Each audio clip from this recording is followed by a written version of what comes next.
Halo, apa kabar kawan-kawan sekalian? Selamat bersua kembali bersama dengan Pagi. kami berdua. Saya di sini Agam. Agung. Agam. Saya di sini Agung Senarto. Amina Chandra. Ya, semangat pagi buat Putri Merindu. Ada Widi, semangat pagi juga. Gimana? Sehat semua? Sehat, Sehat semangat ya. walafiat. Tetap semangat ya.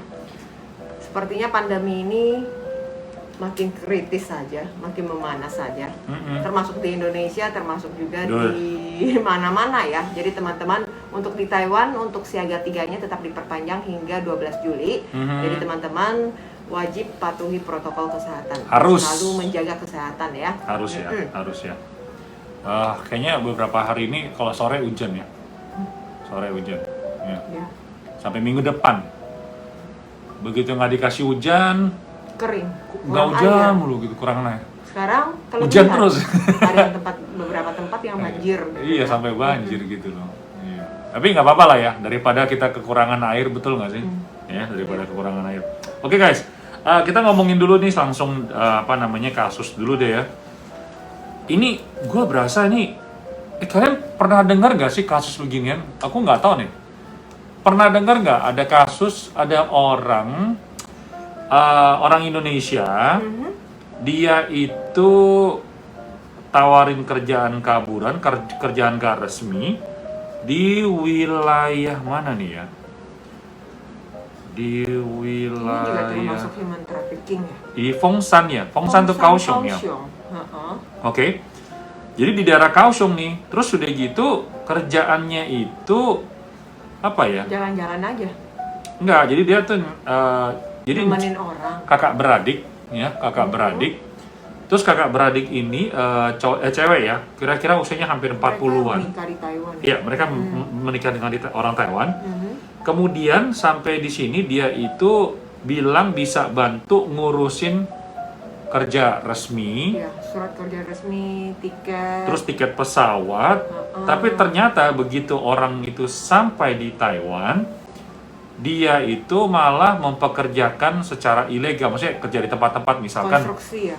macam-macam. Heikoma. Dia kerja, bukan. Dia macam-macam kerjanya. Misalkan kerja di Perkebunan, ya, terus peternakan. Terus tiap bulannya bisa dapat gaji 18.000. udah gitu, uang agensinya setiap bulan itu 10.000. Jadi dia bilang sama si pekerja Indonesia, orang Indonesia, dia bilang udah datang ke Taiwan, gue bantuin, ya jasa jadi kayak calo gitu ya. 18.000, 10.000 buat agensi gelap ini, komisi per bulan loh guys, per bulan. Terus 8.000 buat temen ini, buat orang ini gitu. 8.000 cuma berapa juta? 8 kali 5 ya 3 juta 8 kali 5 40 juta ya 4 juta NT 4 juta rupiah 4 juta yang mendingan kerja di Indonesia. di Jakarta. Iya.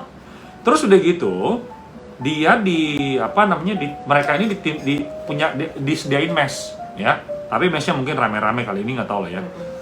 Udah gitu dia tuh kakak beradik ini, dua perempuan ini, dia itu foto-fotonya dengan mobil-mobil keren ini. Kayaknya ada satu mobil, nih mobil apa nih?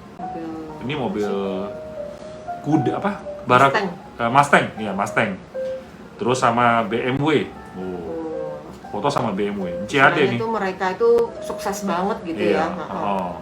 Terus udah gitu mereka nih imigrasi ya, udah dapat laporan kali ya, kalau dia itu jadi agensi gelap. Udah gitu yang parahnya ya, bukan cuma satu orang doang loh yang jadi korban. Ada 3 orang Indonesia jadi korban.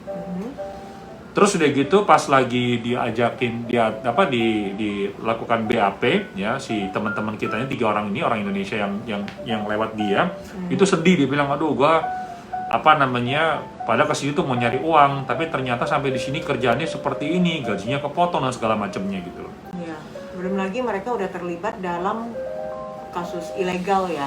Iya. Terus pemalsuan dokumen. Betul. Bekerja nggak resmi dan menjadi korban human trafficking. Ya kasihan juga sih ya. Jadi dia tuh tanggal 11 bulan Juni mereka tuh udah ditangkap ya di wilayah di wilayah Chiayi ya, di wilayah Chiayi. Terus udah gitu mereka akan berhadapan dengan proses pengadilan. iya, kasusnya adalah human trafficking, pemalsuan dokumen ya.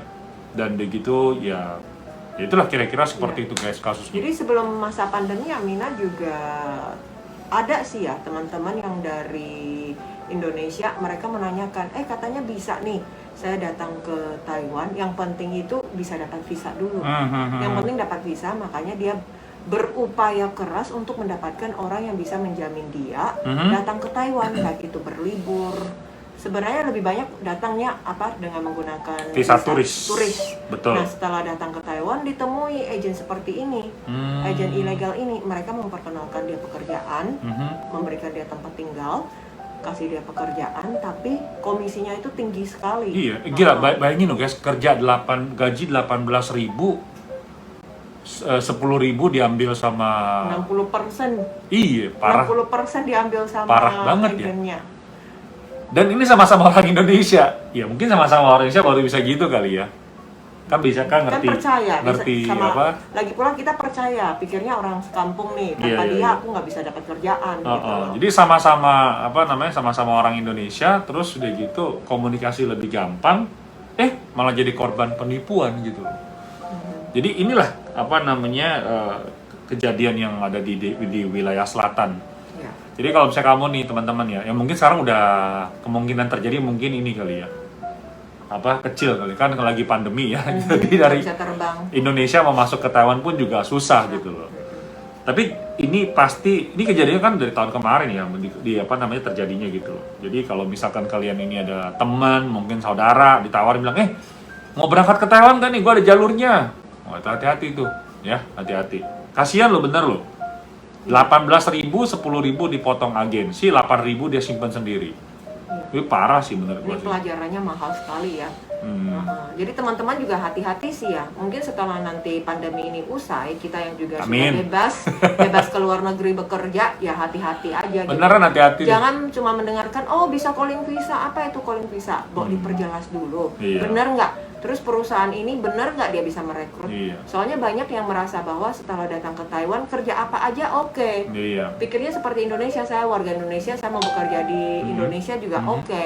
Padahal belum tentu ya, setiap negara juga punya aturan masing-masing gitu loh. Nah ini buat yang di TikTok nih, banyak teman-teman yang mungkin baru pertama kali kenal sama kita berdua ya.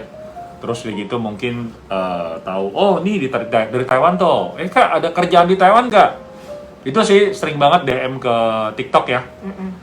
Tanya, Kak, ada kerjaan di Taiwan nggak? Kak, aku pengen berangkat ke Taiwan. Bisa kenalin nggak agensi? Ya cobalah kalian, ini yang buat yang di TikTok nih ya. Atau mungkin yang di Facebook juga, mungkin yang lagi nonton juga dari Indonesia. Kalau kamu berangkat ke Taiwan, ceklah di situs BP2MI ya, BP2MI ya. Temanku kaburan kerja di rumah sakit, potongan izin setiap bulan 30.000 lebih. Wih. Gajinya berapa itu? Iya nih, ngaco nih. Siapa nih? Noca. 30.000 rupiah. Yang bener nih, masa sih dipotongnya 30.000, lah gaji di rumah sakit berapa? 60.000. Gak mungkin nih kayak gini, tiap bulan 30.000 lebih. Berapa gajinya? Coba dong klarifikasiin, aku kaget ini. Masa gajinya dipotong 30.000? Rata-rata ya kalau misalkan yang bekerja di rumah sakit. Oh, gajinya 60.000. Wah, Masya Allah, keren banget. Tapi potongannya juga mahal. Gila. Tapi parah sih. Kok bisa dapat gaji 60.000? Per harinya 2.000 kali 30. Oh iya. Dia non-stop berarti Oh iya. Dia bukan gaji per bulan kali, mungkin gaji harian. Mungkin ya. Bener Kak, kemarin dia curhat sama aku. Iya. Menggiurkan banget tuh 60.000. Iya. Kan aku iya. Ya mungkin tadi itu. Jadi gajinya itu per hari, sehari 2.000 bener. 1.000 diambil sama agensi, dia dapat 1.000. Ini kayak gini, ya gini lah kalau kaburan lah. Sekarang gimana coba kalau dia kaburan? Dia lapor salah, dia nggak lapor dia kesel. Jelas-jelas dapat 2.000. Dapat 2.000. Oke lah, komisi 20% lah. Iya. Ini komisinya 50%. Iya. Tapi di Taiwan 6 tahun nggak ada. Jangan tergoda beneran. Tapi itu salah ya, salah. Enggak, kayak menurut gua tuh sesuai dengan aturan. Mungkin gini ya. aku nggak tahu nih ya, ini aku nebak-nebak, kalau salah tolong koreksi ya guys. Waktu lagi punya masalah, pengen buru-buru keluar dari masalah itu, betul nggak? Jadi dalam mindsetnya dia itu, oh ya udahlah nggak apa-apa lah, yang penting gue keluar dulu dari tempat kerja ini, tempat yang menyebalkan dan juga bikin galau tiap hari gitu loh.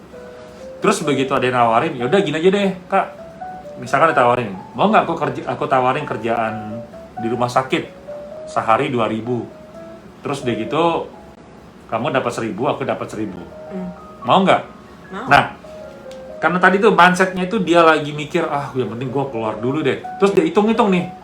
Di majikan sehari 567. Iya, satu Di sana bulan 1.000. total sebulan berarti berapa? 60.000. Enggak, maksudnya di rumah sebelumnya. Oh, di rumah sebelumnya kan 17.000 tambah lembur, ya kira-kira 20.000 lah gitu Iya. ya.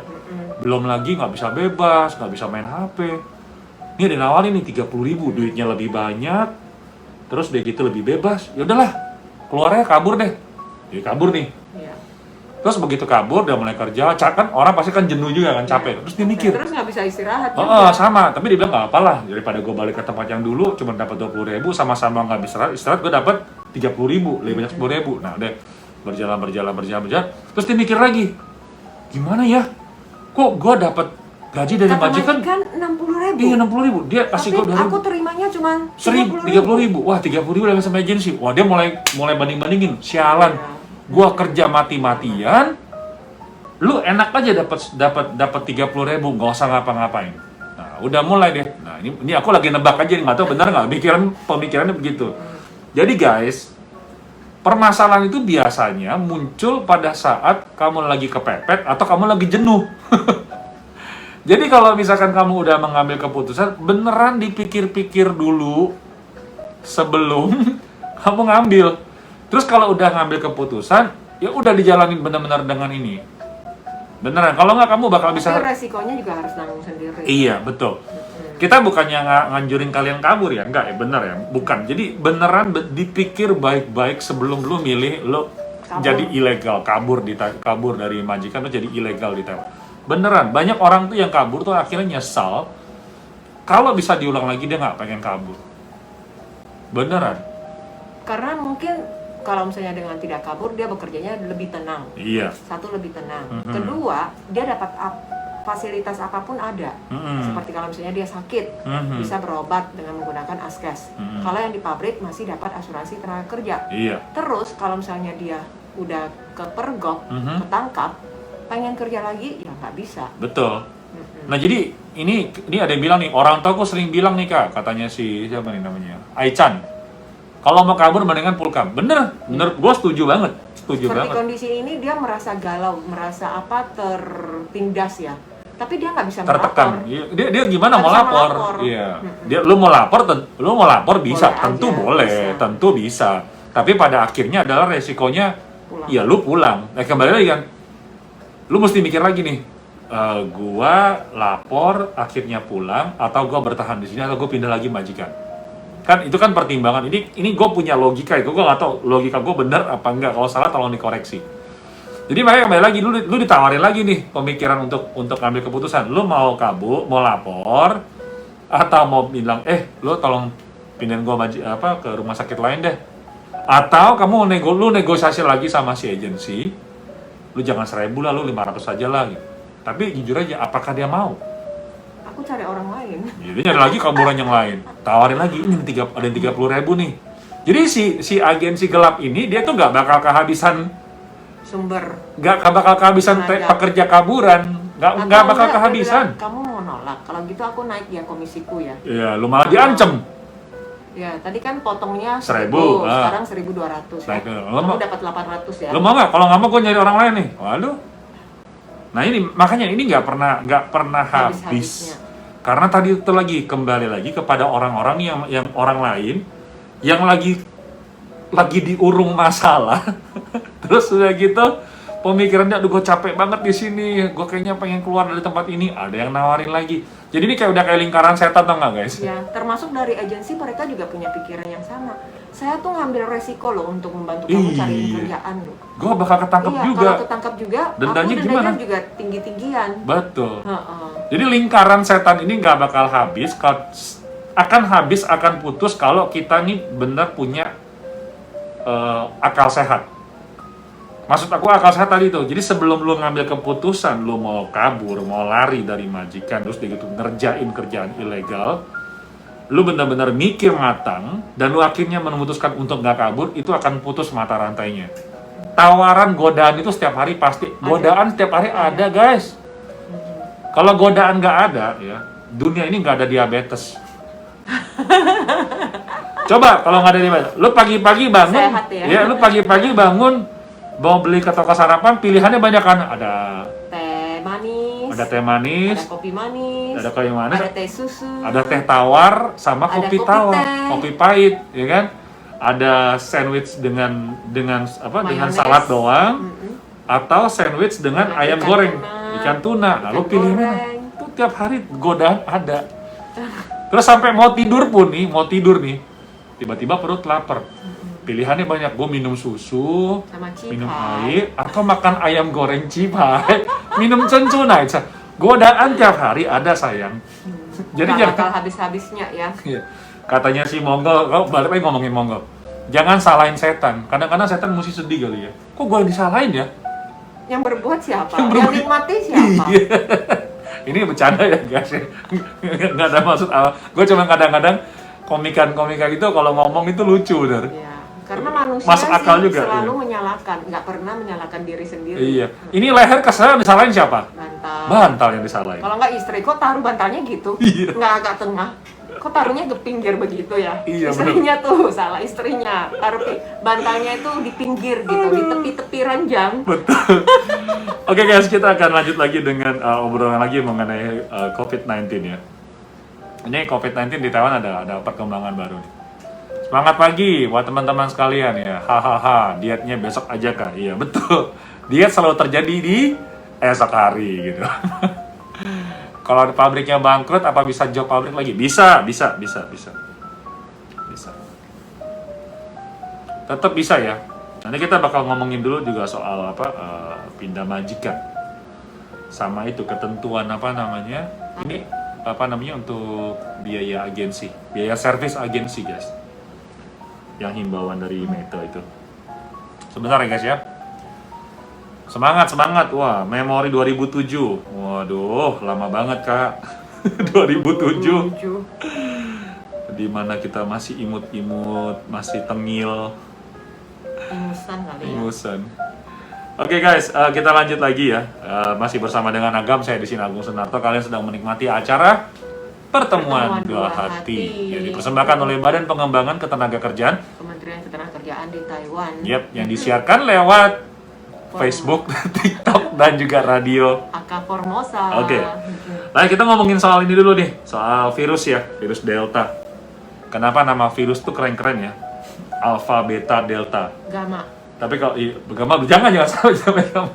Ada kan? Udah muncul ya? Ada. Oh my god. Terus kalau misalnya yang Alpha itu dari Inggris kalau nggak salah ya. Yang Delta India. Iya. Terus yang Gamma itu Spanyol ya kalau tidak salah. Oh, okay. Karena sekarang untuk menghindari namanya diskriminasi, makanya diambil nama-nama yang umum. Iya, jangan menyebutkan nama suku atau nama negara, nama daerah, jangan lah ya. Itu bener. Jadi bisa menimbulkan diskriminasi. Bener juga ya. Ini menurut gua politik. Dulu waktu lagi ada virus COVID-19 bilangnya virus Wuhan. Terus begitu ini udah selesai, redup, dia pindah ke India, dia nggak bilang virus India. Atau juga kan terus di Inggris. Iya, terus begitu sampai di Inggris ganti nama. Bilangnya kan dulu bilangnya Inggris, kan sekarang nggak boleh diskriminasi. Ganti jadi apalah gitulah, virus Alpha. Begitu sampai ke Spanyol jadi virus Gamma. Terus pulang jadi apa? Jadi Delta. Menurut gue ini orang-orang yang kasih nama ini kurang ajar menurut gue. Jujur ya. Enggak, dia telat kasihnya. Enggak. Namanya telat. Begitu dia dari Asia, dia pakai nama Asia. Begitu sampai di negeri barat, diganti namanya. Nggak cuman Asia, Afrika juga. Kan Iya. ada flu babi Afrika. Tuh, nggak dirubah kan? Padahal dulu ya flu unggas itu lebih banyak di negara-negara benua Amerika. Tapi kenapa nggak disebut? Sebutnya virus H1N1. Kan namanya keren kan? Itu namanya politik guys, jangan kena tipu. Bener, gue berasa nggak adil. Mulai panas lagi. Gue berasa nggak adil. Kenapa kalau Asia baru disebutin nama daerah? Kalau sampai di negeri bule, nggak mau mereka sebutin negeri bule. Bener nggak? H1N1, apalagi?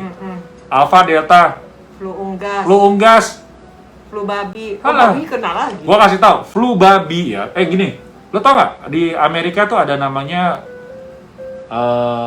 apa namanya itu? Demam, singkat. Bukan, yang sapi yang sapi daging sapi itu loh. Oh. Apa namanya tuh? Penyakit kaki dan kuku ya. Iya, apa sih? Tapi yang sapi punya ya. Kan dulu kan pernah ada kasus tuh di Amerika. Jadi Rabies. bukan sapi kok rabies. Sapi Amerika itu pernah ada virus juga. Tapi kenapa nggak disebutin virus Washington misalkan gitu loh, atau virus Los Angeles? Ayo, kan hati-hati makanya. Makanya kita sebagai orang yang punya akal sehat itu harus beneran jangan ikut-ikutan sama berita. Kita mesti ngeliat juga. Ini kalau tiba-tiba gue nyambung aja gitu loh. Dulu dari China bilangnya virus Wuhan. Dia bermutasi ke India. Kenapa nggak jadi berubah jadi virus Inggris? Namanya keren. Alpha, Delta, Gamma. Bener nggak? Makanya jangan terpengaruh. Beneran jangan gampang beneran. Itu banyak cerita-cerita di belakang itu. Ya, itu sih menurut gue, perspektif gue ya. Balik lagi ngomongin situasi di Taiwan ya, penularan COVID. Ya, virus Delta. Oke. Namanya keren namanya. Sementara sih untuk beberapa belakangan hari ini untuk angka penularan sih udah mulai menurun ya. Ya, hari 100 ya. Jumat 76. Ya, hari Jumat 70. Moga-moga Sabtu turun lagi, Minggu turun lagi, terus sampai dengan 0. Kayaknya susah sih.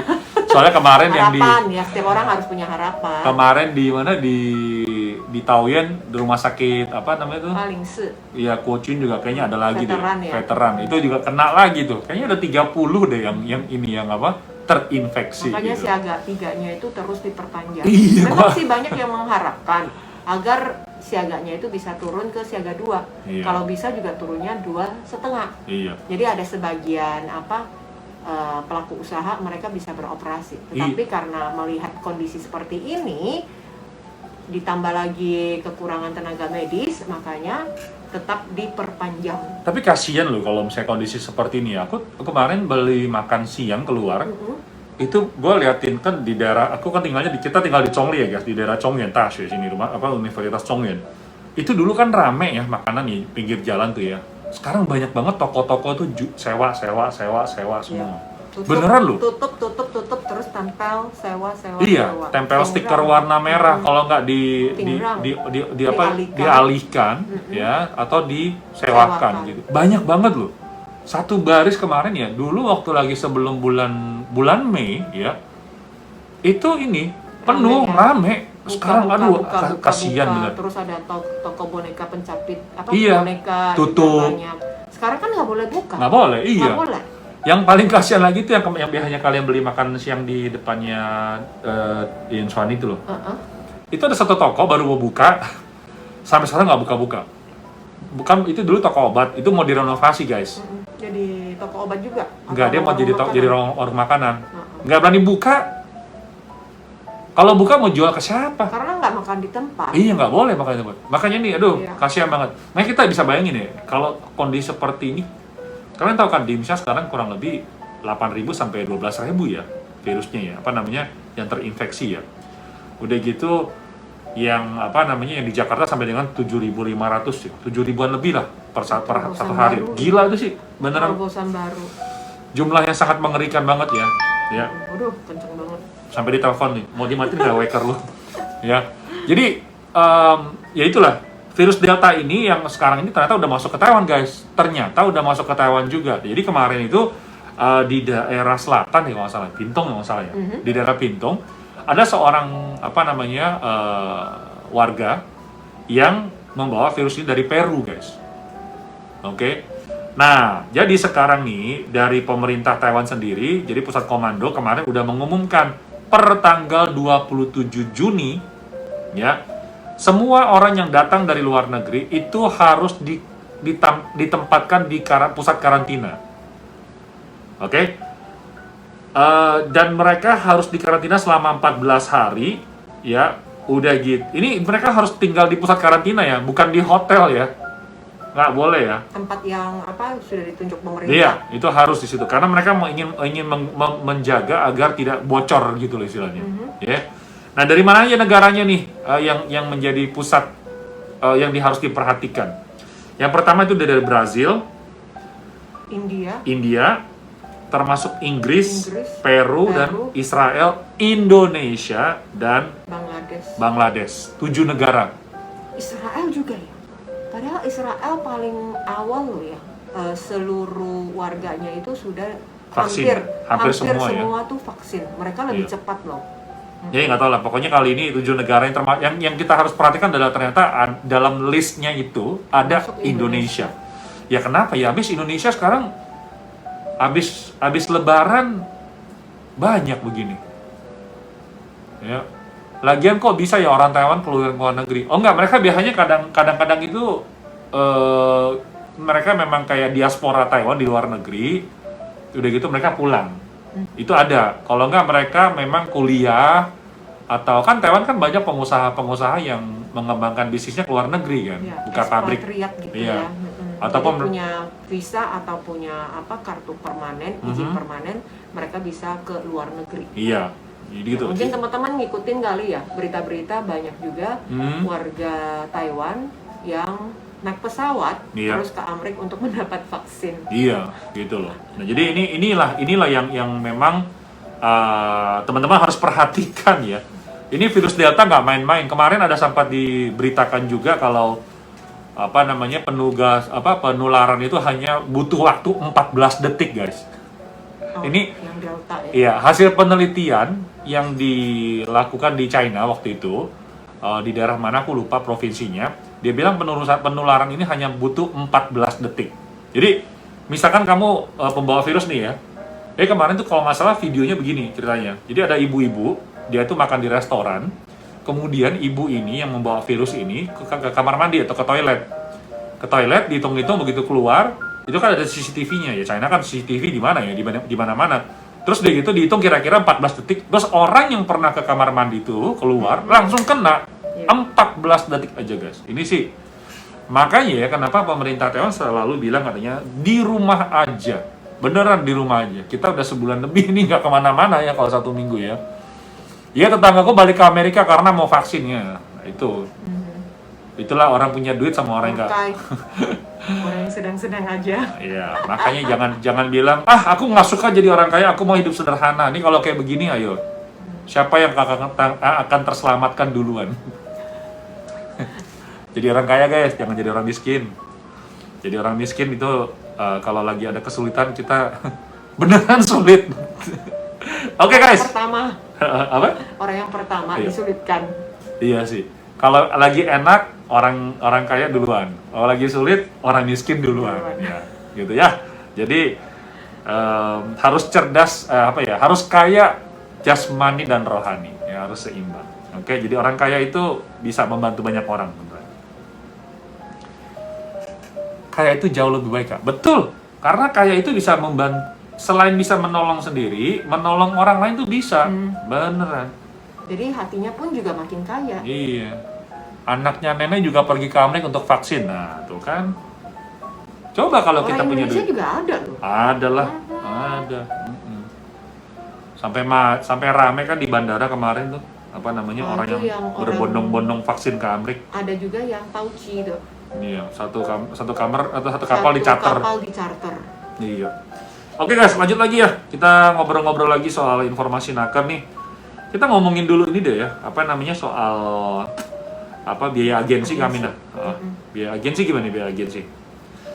Kalian tahu kan ya kalau di Taiwan itu kan kerja di Taiwan kita pasti kebanyakan ya, jangan bilang pasti ya, kebanyakan itu ini. Melalui agensi. Ya, agensi. Karena kan majikan sibuk nih, majikan juga kurang pasti dalam pengurusan surat atau dokumen, maka memberi kuasa kepada agensi untuk mengurus. Nah, di mana kalau agensi sudah membantu mengurus perekrutan sampai juga teman-teman yang datang ke Taiwan, jadi agensi berhak untuk menarik biaya layanan, biaya dokumen dengan majikan.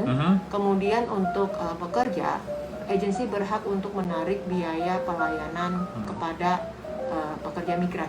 Aku nanya dulu sama kalian guys ya. Kalian ada di sini ada yang masih pakai agensi sama yang sudah mandiri belum?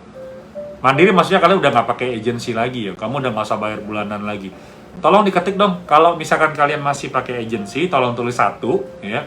Kalau misalkan sudah tidak pakai agensi, tolong ketik 0. Aku pengen tahu nih, perbandingannya seberapa banyak. Penasaran aja di sini. Sekali lagi ya, kalau kamu pakai agensi, ketik 1. Kalau kamu udah nggak pakai agensi, tulis 0. Aku pengen hitung. Coba kami lihat yang di FB ya, 1, 2, 3. Oke, 4, 5, yang pakai agensi tempat di TikTok udah 5 orang, 6, 7, 8, 9 banding 1, 10 banding 1. Itu 5G ya? Facebook memang lebih lama. Ada. Oke, di TikTok aku udah lihat ya, 11, 12 banding 1. 1, 2, 3, 4, 13, 7, 8. 14, 15. Kalau di TikTok gue di secara kasar aja ya. Aku udah 2 loh. 2 yang 0. Iya, di TikTok itu perbandingannya 15 banding 1. Ya, yang udah ngisi ya. Di Facebook berapa bandingannya? 13 banding 2. 13 banding 2 ya.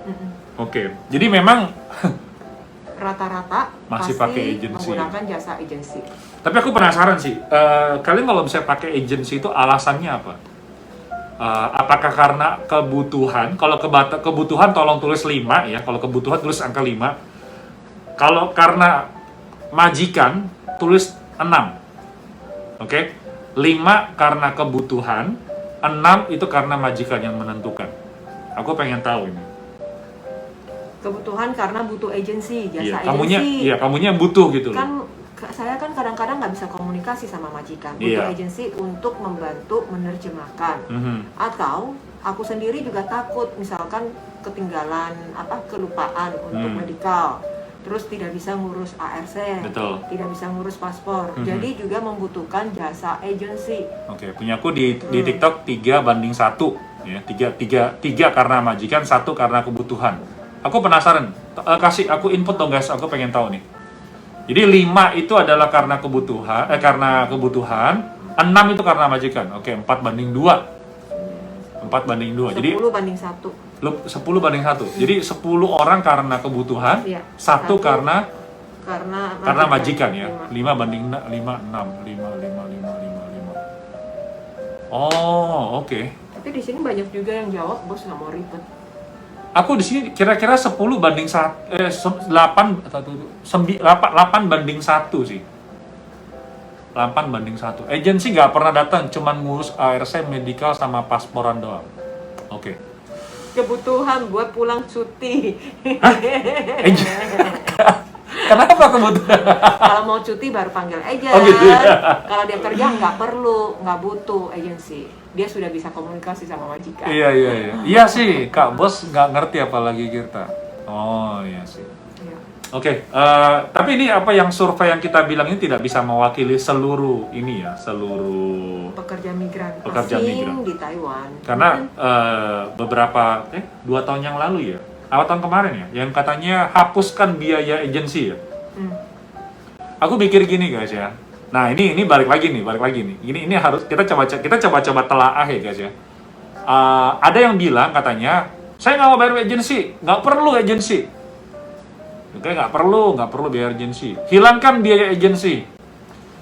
Dari survei tadi ya, ini survei secara kasar ya guys ya. Kita ini nggak bisa mewakili seluruh Indonesia di Taiwan ya. Kalian perhatikan nggak tadi kita bilang? Pertanyaan pertama adalah siapa yang masih pakai agensi? Di tempat lu berapa tadi? 13 banding 2. Gua punya kira-kira 15 banding 1. Terus udah gitu, pertanyaan kedua adalah, kalian pakai agensi itu karena kebutuhan atau karena majikan? Di tempat gue tadi berapa ya? Tadi 6:2 kalau nggak salah. Aku berapa ya, lupa ya. Pokoknya perbandingannya masih butuh Lebih agensi, tinggi. ya, Lebih masih tinggi butuh agensi. agensi. Nah sekarang pertanyaannya gini guys, kalau tahun kemarin yang diproteskan oleh segelintir orang bahwa hapuskan biaya agensi, Hapuskan agensi. hapuskan sistem agensi, pertanyaannya adalah, apakah yang mereka suarakan mewakili suara-suara kalian? Oke? Jadi kita nih, orang-orang kita ini yang masih butuh agensi, kadang kalian mesti bersuara juga. Jadi jangan ikut-ikutan. Kita nih manusia yang udah dewasa, punya akal sehat untuk berbicara. Tapi kita harus ada ininya ya, ada alasannya. Karena aku yakin di dunia ini tidak ada cuma satu suara, pasti ada suara kedua, suara ketiga. Nah kita mungkin di antara kalian yang masih pakai agensi dan memang membutuhkan agensi, kalian harus selalu bersuara. Aku nggak berbicara harus membela agensi, bukan ya. Jangan sampai sebuah kebijakan yang dikeluarkan oleh pemerintah ataupun juga orang yang berwenang malah merugikan kita gitu loh. Nah, ini suara ketiga nih, sebenarnya kurangin aja Kak biaya agensi. Nah, ini suara ketiga kan? Lagi pula di Taiwan, sebenarnya dari pihak pemerintah, khususnya untuk Kementerian Ketenagakerjaan, mereka terus-menerus menekankan setiap orang punya pilihan. Pilihan bisa memilih tanpa jasa agensi, dengan mandiri, atau dengan menggunakan agensi. Iya. Tuh. Ada yang bilang katanya, saya pribadi butuh agensi. Saya nggak butuh agensi yang berat sebelah. Kalau gitu ganti agensi gitu guys. Jadi ini sebetulnya nggak ada jawaban yang benar cuma satu. Jawaban itu bisa ada beberapa. Ya, makanya mungkin ini karena mungkin pandemi ya. Jadi suara-suara menghilangkan sistem agensi itu mungkin lebih surut. Tapi menurut aku, kalau misalkan kalian melihat sebuah berita ataupun juga sebuah petisi ataupun juga sebuah kegiatan, misalkan turunkan apa-apa gitu ya, kalian turunkan harga cabai. kalau itu setuju gue supaya lebih irit. Harga cabai. Tapi nggak boleh gitu dong. Kalau misalkan harga cabai diturunin, petani makan apa? Ya, jadi harus ini. Kadang-kadang kan mahalnya gila-gilaan. Pas Iya. lagi apa ya? Permintaan naik gitu. Betul. Makanya nih kalau misalkan ada semacam kayak petisi-petisi gini, kalian mesti berhenti sebentar. Nalar dulu. Ya, dipikir dulu. Ini benar nggak kalau keputusan seperti ini? Jangan sampai begitu itu dilaksanakan malah, loh gue nggak bisa, gue tinggal di kampung, gue tinggal di desa, terus gue butuh agensi, lu hapus, terus gue nyari siapa? Lu mau bantuin gue terjemahin nih kakak-kakak yang tadi protes, kan gitu, ya. Kurangin biaya agent dan tuntut Terus agent berapa agar berpihak biaya sama agensi TKA. yang harus dibayarkan? Nah, saat ini kita ngomongin secara hukumnya dulu ya. Saat ini biaya agensi itu tahun pertama 1.800 ya. Tahun kedua 1.700, tahun ketiga 1.500 dan seterusnya ya. 1.500. Betul. Nah, pertanyaannya adalah mungkin kawan-kawan bilang, aku tiap kali bayar agensi tapi agensi nggak pernah datang. Iya, di telepon pun nggak pernah. Nah, kalau Nanya kabar juga nggak pernah. Nah, kalau kayak gitu, kamu ganti agensi. Agensi itu kayak all shop, tau nggak sih guys? Oh, so. Lu beli barang sama gue, terus lu berasa servis gue nggak bagus, barang gue jelek, ya lu ganti kan, lu cari penjual yang lain kan? Betul nggak? Misalkan lu sekarang beli barang di Seven nih, lu sebel banget sama si pegawainya, kok galak banget sih? Gue lain kali nggak mau ke Seven ini lagi, gue mau pindah ke 8-Eleven. misalkan, bisa pindah kan? Lah kenapa agensi kamu nggak pindah? Jadi juga punya pilihan ya, Iya. nggak pasti harus di agensi itu. Benar loh, di Taiwan itu sebetulnya menganut sistem market bebas ya guys. Jadi kalau kamu nggak puas dengan servis ini, kamu bisa pindah. Itu boleh, dan tidak dikenakan biaya. Yang penting kamu bilang sama majikan ataupun juga perusahaan, bilang nih agensi jelek nih. Kenapa? Kamu harus ngomong bukti. Pertama, jadi jangan mengada-ngada ya guys. Maksudnya jangan, kok agensiku nggak pernah telepon. Terus nggak pernah kunjungan Iya. gitu, dikunjungi lihat gitu, cuma diliatin gitu. Sampean itu mau pacaran atau mau kerja gitu. jadi nggak usah neko-neko kita ya. Kita kan butuhnya apa? Begitu ada masalah, penerjemah muncul, betul nggak? Iya. Begitu komunikasi nggak lancar, penerjemah bisa menyampaikan maksud ataupun juga menjadi pelicin antara agensi majikan sama pekerja. Apalagi ya, kalau aku sakit nggak tahu ke dokter, kasih tahu gimana. Mereka bisa membantu, memfasilitasi. Betul. Kan nggak mungkin kita tiap hari. Atau juga walaupun tidak sesuai dengan tindakan ya, tapi diberi informasi. Betul. Hari ada ini siaga 3 ya, kalian nggak boleh keluar ya. Betul. Usahakan nanti kalau keluar itu harus pakai masker ya. Kalau nggak pakai masker itu bisa didenda ya, 3.000 sama 15.000 ya. Kayak begitu-gitu kan informasinya disampaikan oleh agensi kepada pekerja. Sebenarnya yang kita butuhkan itu doang kan. Kalian juga nggak kepengen kan tiap hari diteleponin sama penerjemah kan?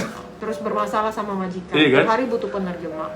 Gini deh, aku tanya sama kalian yang sekarang mungkin ngeluh sama agensinya.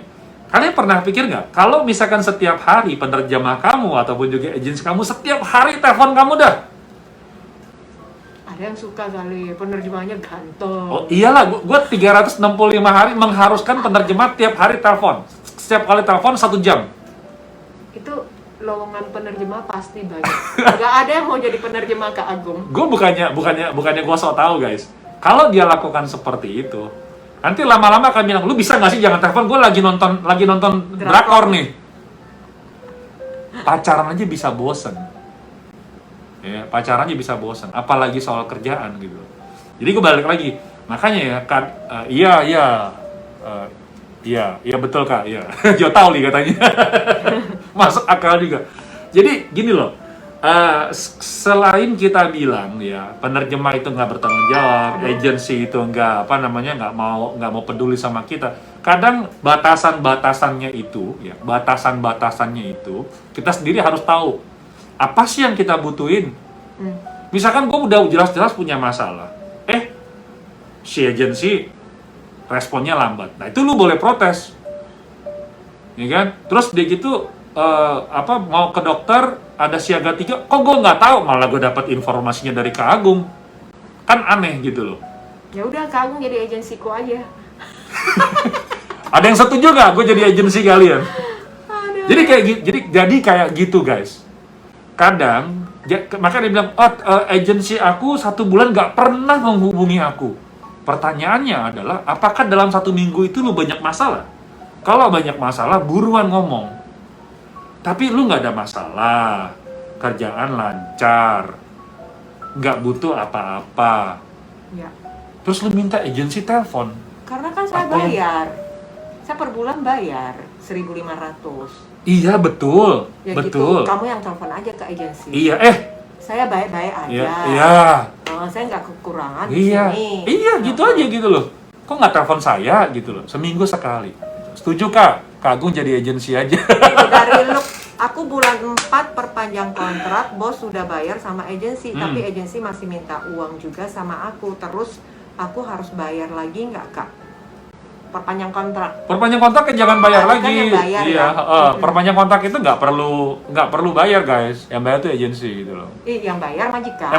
Majikan. Kamu hanya membayar biaya layanan agensi. Per bulan. Jadi dari pemerintah, dari Kementerian Ketenagakerjaan selalu menekankan biaya yang harus kalian bayarkan ke agensi hanya biaya pelayanan agensi. 1.700 per bulan, 1.800, 1.700, dan 1.500 untuk tahun ketiga dan seterusnya. Ini gue suka nih. Tidak boleh bayar di muka. Ya, jadi masa habis servis baru bayar ya.